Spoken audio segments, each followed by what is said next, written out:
d'inverno.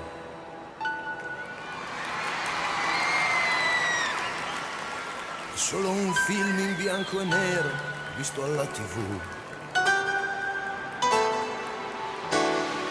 E verso l'interno qualche nuvola dal cielo che si butta giù.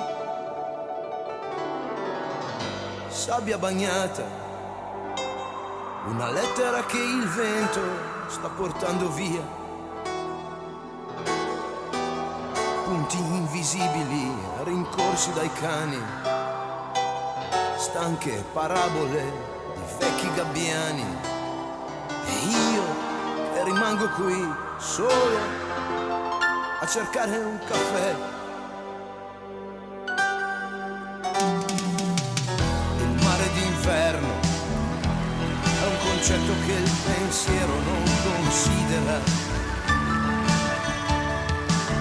È poco moderno, è qualcosa che nessuno mai desidera. Alberghi chiusi, manifesti già spiaditi di pubblicità. Macchine tracciano solchi su strade dove la pioggia d'estate non cade. E io che non riesco nemmeno a parlare con me. Mare, mare, qui non viene mai nessuno a trascinarmi via. Mare, mare, qui non viene mai nessuno a farci compagnia. Che bella mattinata a cantare a squarciagola il piccione Gedeone in mezzo agli operai. Chi penserà che sto quale matto?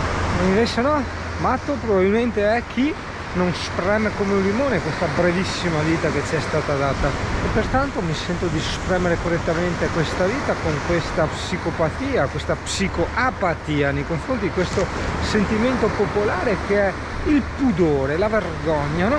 E nel contempo mi sento ancora più libero di vivere nel pudore quando questa arma di psicoapatia viene a mancare, quando anch'io poi a volte posso provare questo sentimento collettivo, ma non me ne sento vittima e pertanto non devo lottare per ritornare nell'altro fronte dove stavo combattendo. Che senso ha sta roba? No, non è mai un lodarsi, un sbrodarsi, è sempre un ehi, guarda là, guarda cosa ho trovato, un pensiero, una formula, no? Perché insomma non mia essa sempre cascatelle alle camper che do coglioni, Dio caro, la vita non sarà mica solo quello, no?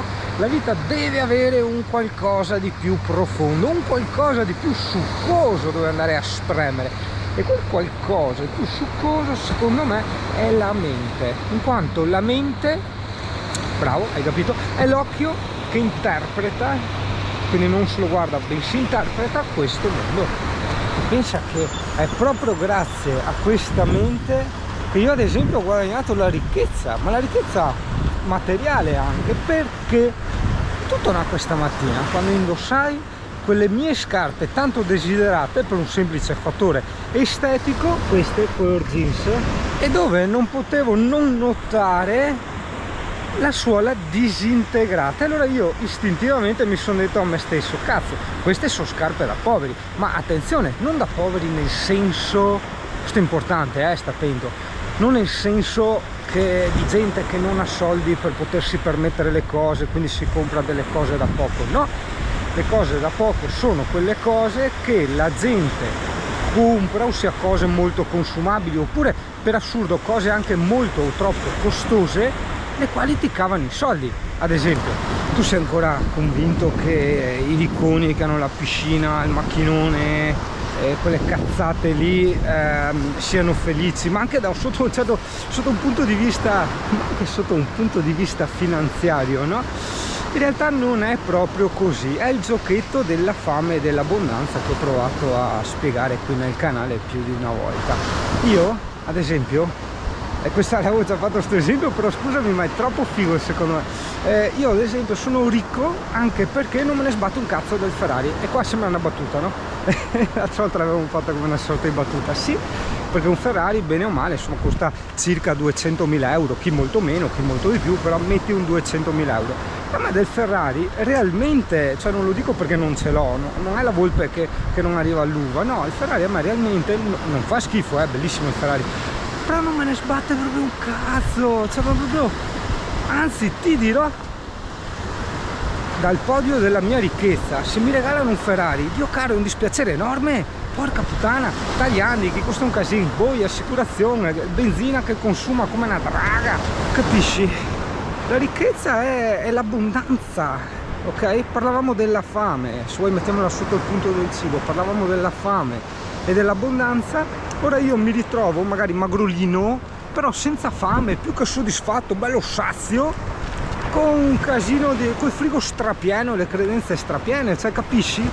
Mentre c'è gente che avrebbe infinitamente più roba nel frigo di me, nelle credenze di me, che però è là che ha fame, che invoca per pietà del cibo, capisci? E quanti ne conosco Italia, porca troia. Al giorno d'oggi tutti insegnano sempre come fare i soldi, non c'è nessuno che ti insegna come star bene, come essere felici, no? Perché attenzione che la felicità che provano a spazzarti è un po' il benessere dell'eroina, è una sorta di circolo vizioso che ti crea del disagio e ti rilascia poi questa illusione di poter riparare a questo disagio con queste piccole dosi di compensazione. I poveri, ossia quelli che spendono tantissimi soldi, non quelli che non ne hanno, poretti ragazzi, cioè state attenti quando parlo, mi raccomando, sennò veramente dopo mi irrito. I poveri non possono apprezzarsi questo giretto, questa passeggiatina in spiaggia, perché i poveri sono costretti a lavorare per mantenersi i Mercedes, i BMW, gli Audi, i villoni e tutto quello che ci va dietro. I ricchi invece possono permettersi di dire: ma oggi arriviamo fino in Mona al Faro, facciamo tutti sti chilometri ECP lungo la spiaggia, ma sì, per la stessa formula con la quale io dico sempre che i miei video fanno schifo e sono noiosi, perché giustamente li ho fatti io, sono cose che già so, cose che ho già vissuto, e quindi rivederli per me è una rottura di palle, no? Soprattutto insomma io con sto caratterino che odio rifare le stesse cose, no? Altro che Paganini. Ma c'è una cosa altresì importante che io ho voluto calcare l'ultima volta, non in video ma di persona con i miei amici quando avevamo fatto il raduno in Brussa, che nessuno ha notato, ma veramente nessuno ha notato, eppure è successa una cosa molto importante, cioè abbiamo ricevuto una lezione di vita veramente importante e tutti non ci eravamo distratti a guardare un'altra cosa, e attento che cosa. Allora, premesso che massima stima al signore che abbiamo conosciuto, che è il signore del quale parlerò ora, non so assolutamente com'è la sua vita, eccetera eccetera, insomma in poche parole non sto parlando male di sta persona, ok, seguimi, sto parlando di quello che è successo. Allora abbiamo trovato questo camper da 600.000 euro, ultra accessoriato, eccetera eccetera, dice cazzo super, che questo qua se la deve passare bene, no? Ma da noi il passar bene viene spesso confuso con la felicità. Questo qua è felice, no? Insomma, vabbè, stringi. Sai cosa aveva? Questo camper aveva 3 enormi difetti. Allora, il primo non aveva il climatizzatore, il secondo non aveva il generatore integrato, il terzo, infinitamente più grande, ma veramente infinitamente più grande, non aveva il tempo per andarci in giro. Quindi anche tu che mi guardi, magari dalla dinetta del tuo camperino scarosso come ce l'ho avuto io, non lo so, pensaci, se nel frigo e nella credenza hai qualcosa da mangiare e da bere, e se hai la possibilità di prenderti 3, 4, 7, 8, quel che è, giorni per farti un giro, ma anche una volta all'anno intendo, non così quando si vuole, ritieniti molto più fortunato di tanta gente che ha i miliardi in tasca.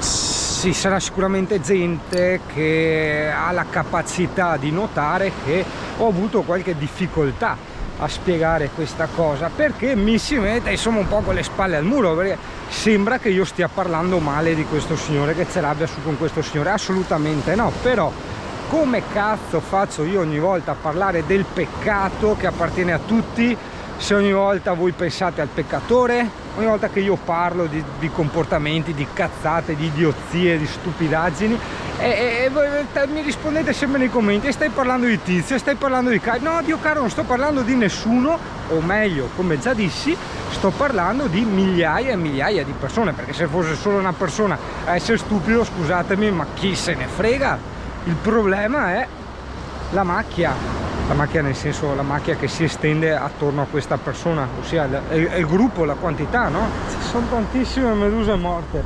Tu mi dirai, beh, forse a loro va male, ma sì, che cazzo si godono, non mangiano e non bevono nulla, non posseggono nulla e durano poco, hanno una vita molto corta. E anche qui no, ragazzo, perché vedi, è persino dalle meduse che possiamo imparare, perché loro hanno per natura, per istinto, la psicologia del ricco, l'occhio del ricco, ossia veramente non chiedono altro. Fidati che una medusa non ti chiede il Ferrarino, una medusa non ti chiede, non so, il pollo da Cracco, adesso non so se Cracco fa il pollastro, però insomma era per capirsi, hai capito?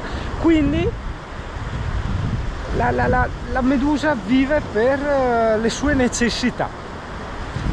È così che dovremmo vivere anche noi, secondo me, secondo natura, ossia secondo le nostre personalissime, porca troia, perché ognuno ha le sue necessità.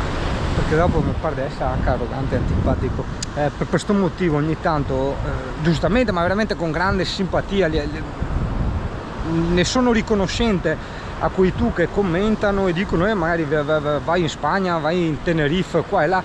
E sono già stato in Spagna 2 volte, a Tenerife ci sono stato 3 volte, ma non me ne c'era un cazzo di andare a Tenerife col camper, sto meglio qua.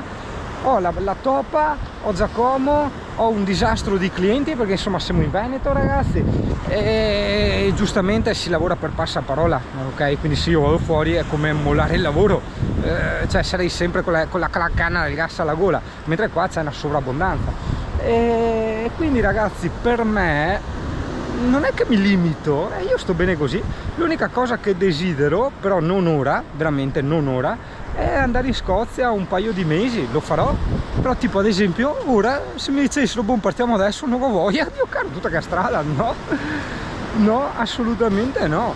Magari fra 6 mesi la butto a caso, potrò aver voglia di farla in bicicletta, migliaia di chilometri in bicicletta qua in Scozia, che cazzo ne so, vedi? Questo vuol dire vivere secondo natura, questo vuol dire essere liberi, questo vuol dire essere anarchici, ossia fare quel cazzo che si vuole. Ciao Italia. Senza pretesa di voler strafare, io dormo al giorno 14 ore, anche per questo nel mio rione godo la fama di fannullone. Ma non si sdegni la brava gente se nella vita non riesco a far niente. Tu vaghi per le strade quasi tutta la notte, sognando 1000 favole di gloria e di vendette. Racconti le tue storie a pochi uomini ormai stanchi, che ridono fissandoti con vuoti sguardi bianchi. Tu reciti una parte fastidiosa alla gente, facendo della vita una commedia divertente.